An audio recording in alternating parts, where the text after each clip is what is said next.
John was the younger of two children born to John Wilson Dillinger and Mary Ellen Molly Lancaster.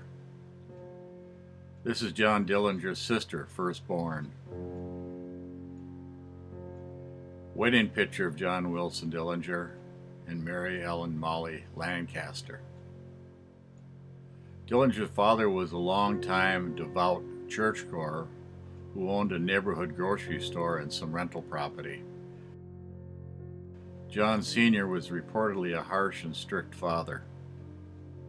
As a teenager, Dillinger was frequently in trouble with the law for fighting and petty theft. Dillinger's mother died when he was 3 and was also raised by Dillinger Sr. and by his new wife, his half-brother, and 2 half-sisters.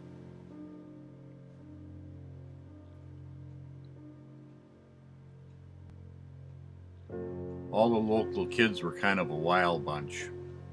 In 1920, his father thought a change of venue would provide a more wholesome influence on his son. John Sr. sold his grocery store and property to retire on a farm in Mooresville, Indiana.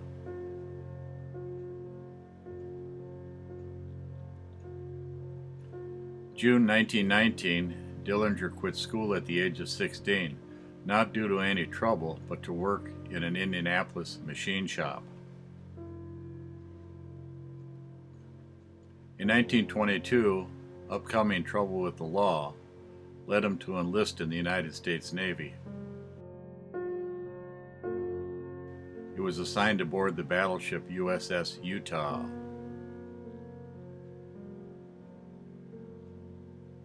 He deserted a few months later when his ship was docked in Boston. He was eventually discharged dishonorably. Dillinger returned to Mooresville when he fell in love with a 17-year-old village girl.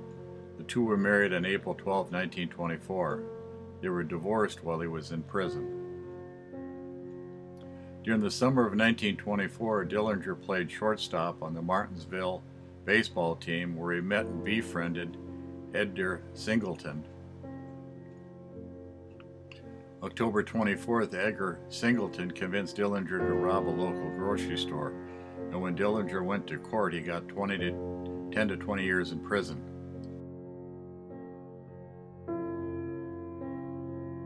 In 1924, September 16th, Dillinger enters the Indiana State Reformatory. In 1926, Dillinger requested to be transferred to the Indiana State Prison. So 1924 to 1933, at the Indiana State Prison, Dillinger began to become embroiled in a criminal lifestyle, learning from the very best. Dillinger learned the ropes of crime from seasoned bank robbers. Because of unjust prison time, he came out bitter toward everything in general. Dillinger studied Herman Lamb's highly organized bank robbing system and used it extensively throughout his criminal career.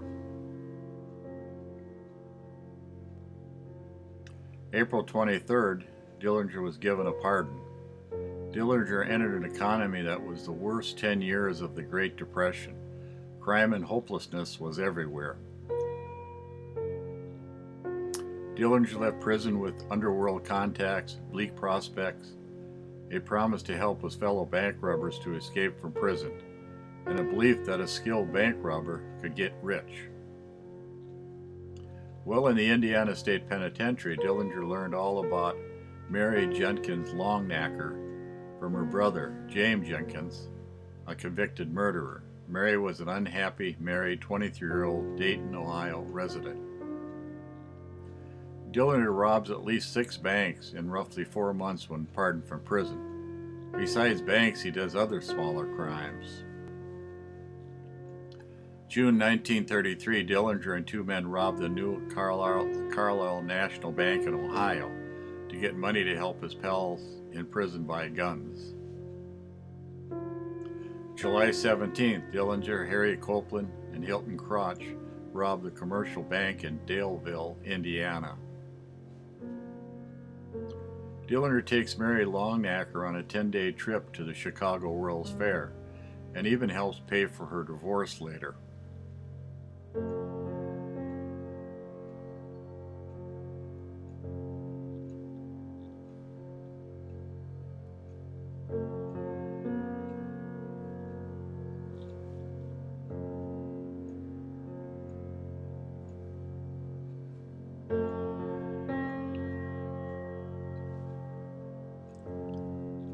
Dillinger, Copeland, Crotch robbed the First National Bank of Monticello, Indiana. August 14, Dillinger, Copeland, Crotch robbed the Citizens National Bank of Bluffington, Ohio. September 7, Dillinger, Copeland, Crotch robbed the State Bank of Massachusetts, Indianapolis, and in today's money, $451,000. September 22nd, Longnecker's landlady overheard talk about robberies and contacted the Pinkerton's National Detective Agency and they, the Detroit Dayton Police. September 23rd, Dillinger pleads guilty to a Bluffington bank holdup job and is transferred to the Allen Jail in Lima, Ohio. September 26, 4 days before Dillinger's capture, he had friends smuggle guns into the Indiana prison laundry to help his pals escape. The jailbreak of 11 inmates was big news. A group of the four even kidnapped a sheriff for a getaway. Piermont, Mackley, Clark, Hamilton, South, Jenkins head to Hamilton, Ohio.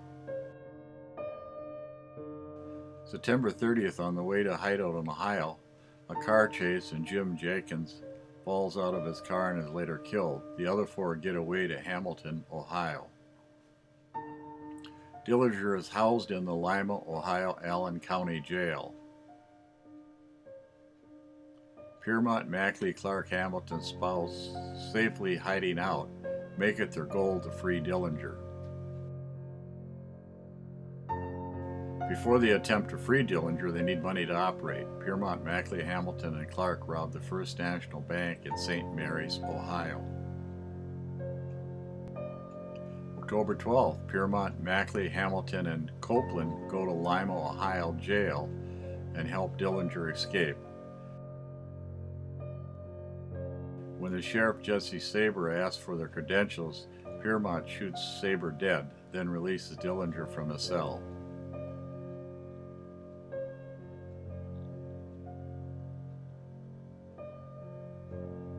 On October 14th, Dillinger, Pierpont, Dietrich robbed the Auburn, Indiana police station arsenal of machine guns, armor vests, and more. Once John Dillinger is free, the gang head to Chicago to put together one of the most organized and deadly bank robbing gangs in the United States. The first Dillinger gang was Pete Pierpont, Russell Clark, Charles Mackley, Ed House, Harry Copeland, and John Red Hamilton. Chicago was a great city to hide out. Organized crime, police and officials can be bribed, and no one asks questions. October 21st, Dillinger, Pierpont, Dietrich head to the police arsenal in Peru, Indiana, enter the arsenal, overpower personnel, and steal a variety of weapons. October 23rd, Dillinger, Pierpont, Mackley, Hamilton, and Copeland robbed the Central National Bank of Greencastle, Indiana. In today's money, $1,380,000. When not working, the men lived quietly and low-key in expensive Chicago apartments. They dressed like any other respectable businessman. Evelyn Billy Fichette meet John Dillinger on the end of September, and they begin a relationship on November the 20th. November 15th, a car chase and shootout with the FBI as Billy, the new girlfriend, and Dillinger leave the doctor's office on Irving Park Boulevard in Chicago. November 20th, Dillinger, Mackley, Pierpont, Clark, and Leslie Homer robbed the American Bank and Trust in Racine, Wisconsin. People are shot, and they use hostages to get away. December 1933, with every cop FBI hot on their trail, the gang decide to hide out in Florida for a while.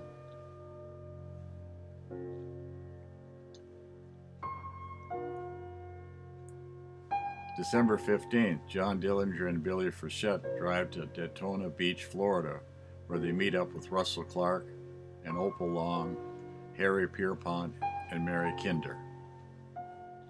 December 21, Homer Van Meter and Charles Mackley join the gang in Daytona. They rent a two-story framed house facing the ocean on South Atlantic Avenue. December 25th, 1933, Christmas Day. After exchanging gifts, John Dillinger sends Billy Frechette back to the Wisconsin Indian Reservation. January 2nd, 1934, Charlie Mackley and Russell Clark leave for Tucson, Arizona, and arrive around January the 10th. Harry Pierpont and girlfriend Mary Kinder join the group. Arriving in Tucson on January the 16th, Dillinger drives to Wisconsin to pick up Billy. January 15th, 1934, Hamilton and another man robbed the First National Bank in East Chicago.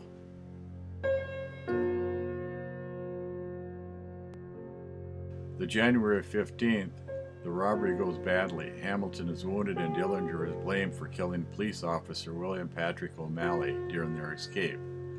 January 15th, he was picking up Billy in Wisconsin and was not at the robbery scene. January 15th, Dillinger picks up Billy in Wisconsin and they start their travel to Tucson in a Hudson. Dillinger stops in St. Louis to attend an automobile show at the Municipal Auditorium. A law officer even helps Billy and Dillinger catch their runaway dog. The gang members are now in Tucson. January 22nd, a fire breaks out at the hotel where part of the Dillinger gang is staying. The firemen that help the gang move trunks see their faces in a detective magazine and tip off the police.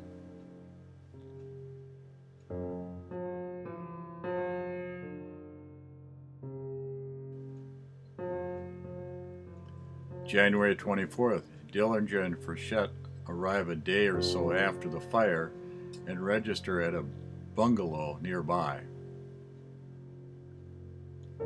January 25th, the Tucson police round up all the members of the group, including Dillinger and Frechette, in a few hours.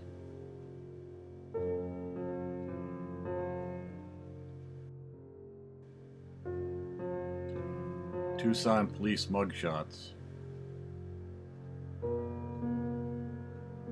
The Tucson police just have to show off all the gangsters' weapons. It was a big day for them.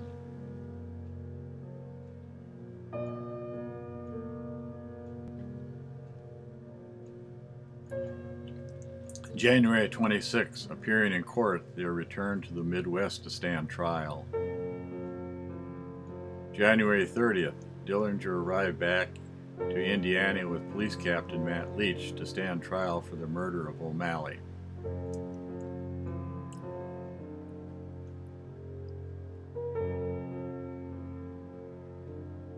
For the month of February, while awaiting trial, Don Dillinger is placed in Crown Point Jail, a facility that was deemed inescapable. 13-car motorcade with 180 armed guards to take Dillinger to Crown Point, Indiana. The local police boasted to the area newspapers that the jail was escape-proof and posted extra guards to make sure.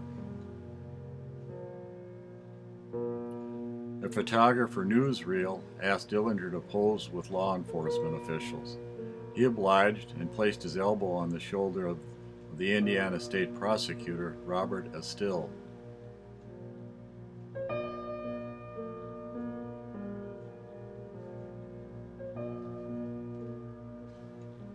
Later, people lost their jobs because it looked like they were too friendly with Dillinger.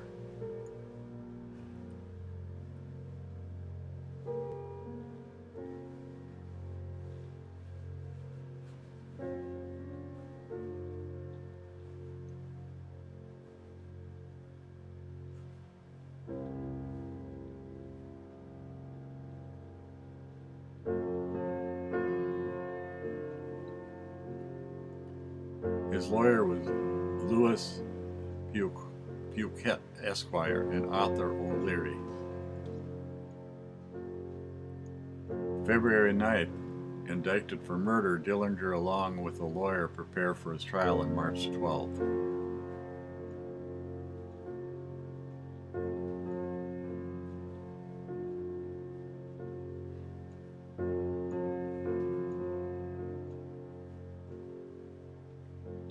March the 3rd, Dillinger hand carves a fake wooden gun with a razor blade out of some wood shelving in a cell to make an escape. Dillinger takes Sheriff Hawley's police car to make his getaway back to Illinois.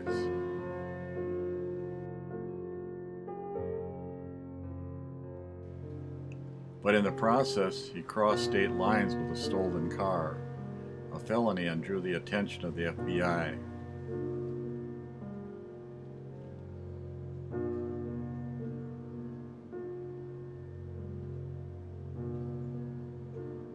The sheriff's mechanic and hostage was famous for the day.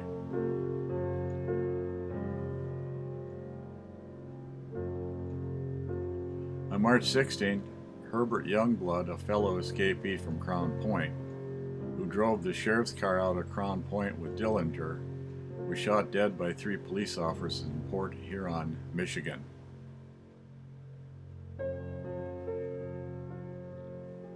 Of course, it was the big news for weeks.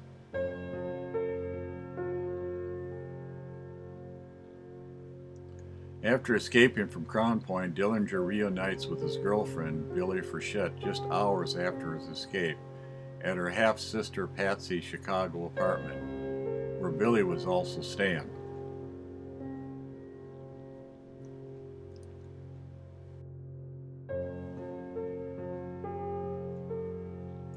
Dillinger met up with Hamilton, and the two joined Babyface Nelson's gang, composed of Homer Van Meter, Tommy Carroll, and Eddie Green. March 4th, Dillinger travels to the Twin City and moves into the Santa Monica Apartments in South Minneapolis, and they moved out March 19th to St. Paul. The new gang relocated to the St. Paul, Minnesota area. During the month of March, the Dillinger gang will soon go on a crime spree. March 6th, Dillinger and the new gang of 4 robbed the Security National Bank of Sioux Falls, South Dakota, a shootout and a hostage getaway. In today's money, they netted $892,000. March 16th, Dillinger and the new gang of 4 robbed the First National Bank of Mason City, Iowa. Dillinger is shot in the shoulder and uses hostages for a getaway. Taken today's money, $1 million. March the 20th, Dillinger and Billy eventually move into the apartment, Lincoln Court Apartments in St. Paul, Minnesota, using the alias Mr. and Mrs. Carl T. Hellman. March the 30th, landlord went to the FBI St. Paul field office to file a report, including information about the couple's new Hudson sedan parked in the garage behind the apartments. The building was placed under surveillance by the 2 agents, but see nothing wrong. March 31st, the 2 FBI agents go knocking on the apartment door. Gun battle erupts, and Dillinger is wounded in the leg. The couple simply drive away to the apartment of Eddie Green on Freeman Avenue South in Minneapolis. Dr. Clayton May treats Dillinger's leg wound in his Minneapolis office. The nurse lets Dillinger rest at her home for 5 days until Wednesday, April the 4th, doctor was promised $500 for his services, but both later were arrested before being paid. April 3rd, Eddie Green, one of the Dillinger's gang, was shot in St. Paul and soon dies. The FBI did get a lead on Dillinger's hideout from Eddie, but was long gone. April 4th through the 6th, after leaving Minneapolis, Dillinger and Billy traveled to Mooresville to visit Dillinger's father. He was spent contacting family members, practically his half-brother.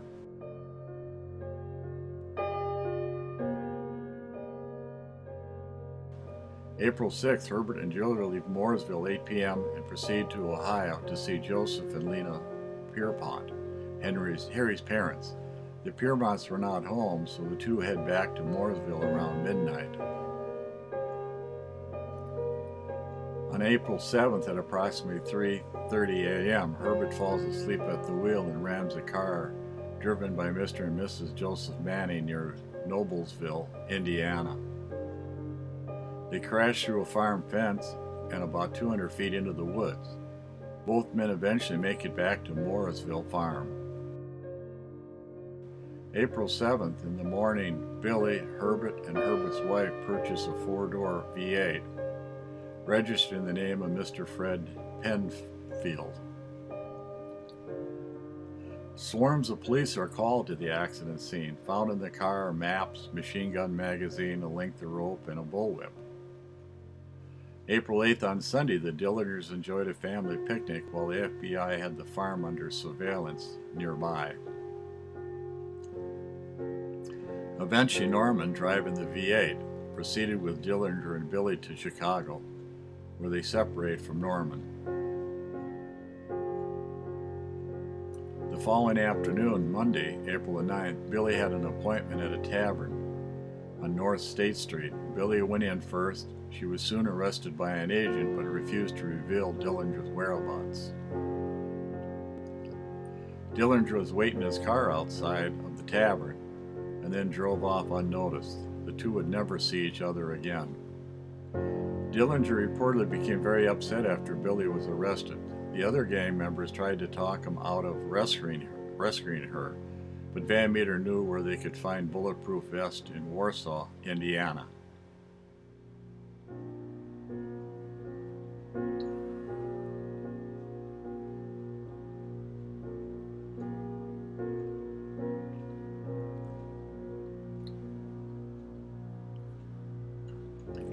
That Friday morning, late at night, Dillinger and Van Meter traveled to Warsaw, Indiana. A police officer was taken hostage. They march the police officer at gunpoint to the police station, where they steal several more guns and bulletproof vests. Dillinger picks up Hamilton, and they drive up to Sault Ste. Marie to visit Hamilton's sister. April the 20th, after Sault Ste. Marie, they drive to Little Bohemia Resort in Upper Wisconsin to meet other gang members.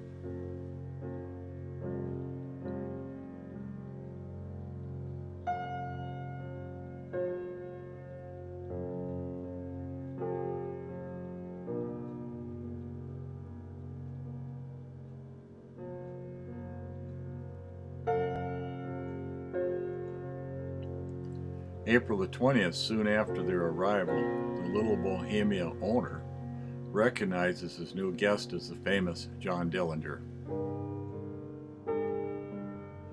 Dillinger promised owner and his wife there wouldn't be any trouble.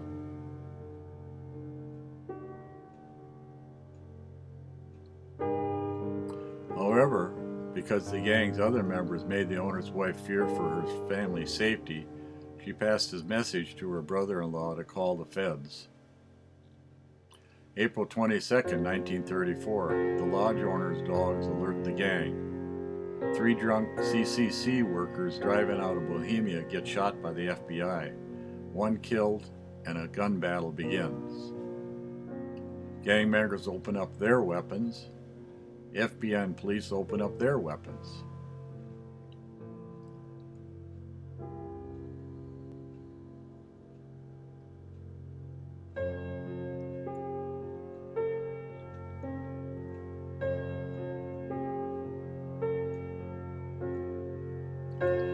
Members of the gang escaped through the night by the woods along the shoreline.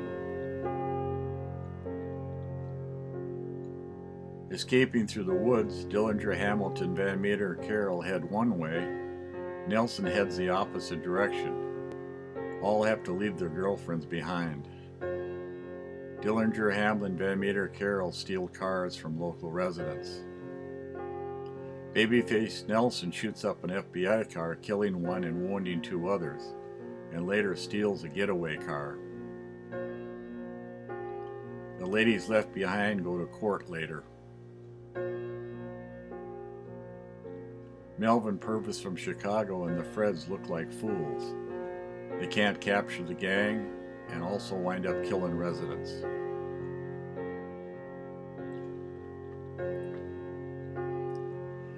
Hours later, escaping from Little Bohemia, Van Meter at the wheel, Dillinger in the middle, and Hamilton on the passenger side, passed through Hastings, Minnesota, and was spotted by police.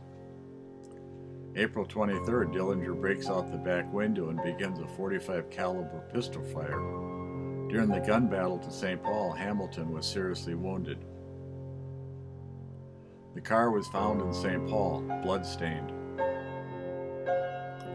May 2nd, authorities found another blood-stained stolen getaway car in a Chicago East neighborhood. They were positive that Dillinger was in the city. Dillinger tried to get medical help for Hamilton. He later died in Aurora, Illinois, another hideout, and was buried there. Of course, the news was having a great time with Dillinger's adventures. Frustrated police and the FBI made him public enemy number one, to shoot and kill. May 2nd, 1934, John Dillinger robs his last bank in Astoria, Ohio. He was accompanied by Van Meter and one other unidentified individual. Dillinger hid in Chicago and went under the alias of Jimmy Lawrence, a petty criminal from Wisconsin who bore a close resemblance to Dillinger. May 24th, John Dillinger was accused of killing two police officers near a Chicago barn hideout, Officer Martin O'Brien and Lloyd Mulvihill. May 27, according to his lawyer, co-counsel Arthur O'Leary, as early as March 1934, Dillinger expressed an interest in plastic surgery and had asked O'Leary to check with his lawyer on such matters. Dillinger and Van Meter had work done on their faces and fingertips over a period of time. Dillinger was always a fan of the Chicago Cubs, and instead of lying low like many criminals on the run, he attended Cub games at Wrigley Field during June and July. June 21st, Dillinger and Rita Polly Hamilton, a Billy Frechette look-alike, met at the Barrel of Fun nightclub located on Wilson Avenue. Dillinger introduced himself as Jimmy Lawrence. They dated until Dillinger's death at the Biograph Theater in July 1934. June 30th, Van Meter, Babyface Nelson, and John Paul Chase, and Dillinger robbed the Merchants National Bank in South Bend, Indiana.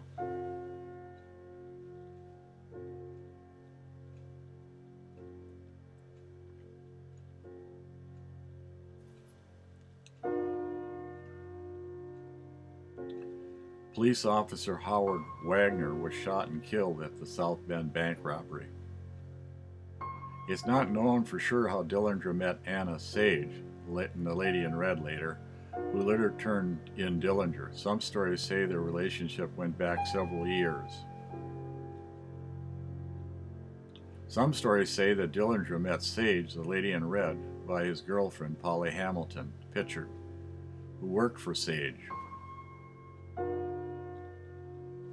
July 4th, Anna Sage offered Dillinger a room on Hasselstead Street. Dillinger could be close to Polly Hamilton, rooming with Sage that way. Anna Sage was the madame for the brothel in Gary, Indiana. She was also known as a woman in red, and was one who contacted the FBI. She was a Romanian immigrant threatened with deportation for a low moral character who wanted to cut a deal.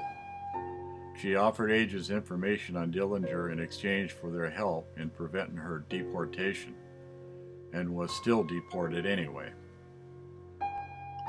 Anna Sage revealed that Dillinger was spending his time with another prostitute, Polly Hamilton, and that she and the couple would be going to see a movie together on the following day. She agreed to wear an orange dress so police could easily identify her. She was unsure which two theaters they would be attending, the Biograph or the Marlboro.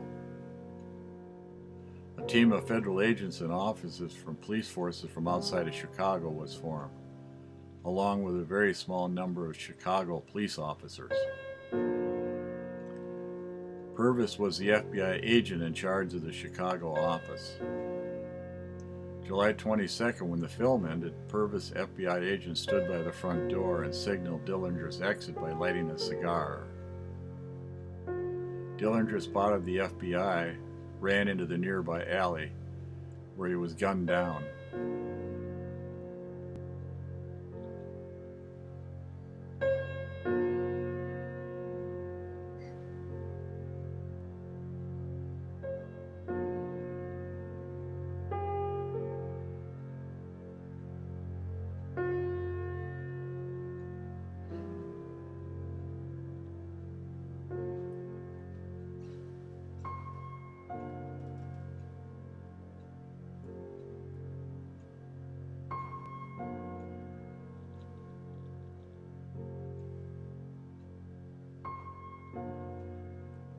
July 22nd, 1934, Dillinger was shot and killed by the special agents at approximately 10:40 p.m. Dillinger's death came only 2 months after the deaths of fellow notorious criminals Bonnie and Clyde. As keepsakes, there were reports of people dipping their handkerchiefs and skirts into the pool of blood that had formed. Dillinger was taken to the Alexian Brothers Hospital and was officially pronounced dead before being taken to the Cook County morgue.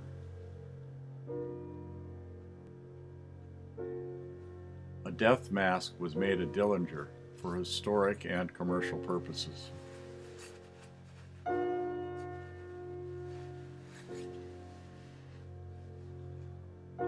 On the death mask, you can see where the first bullet entered the back of his head and exited below the right eye.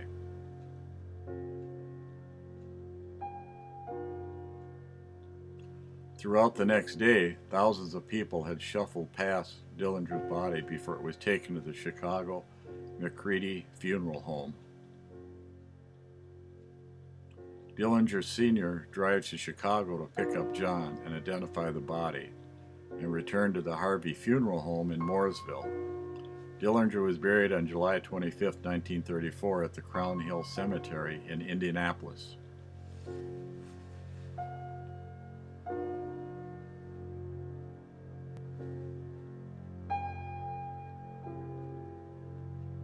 The whole town of Mooresville turned out at a funeral home and for church services, and a funeral for the most wanted man in America.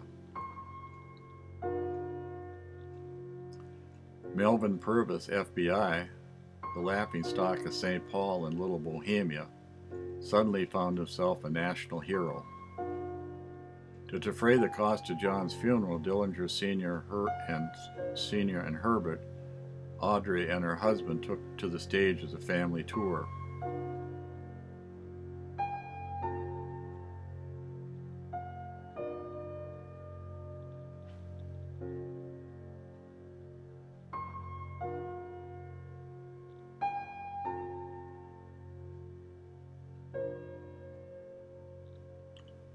The guilty pleasure of a criminal being so attractive was a big part of the Dillinger appeal. After the 2-year prison sentence, even Billy went on tour.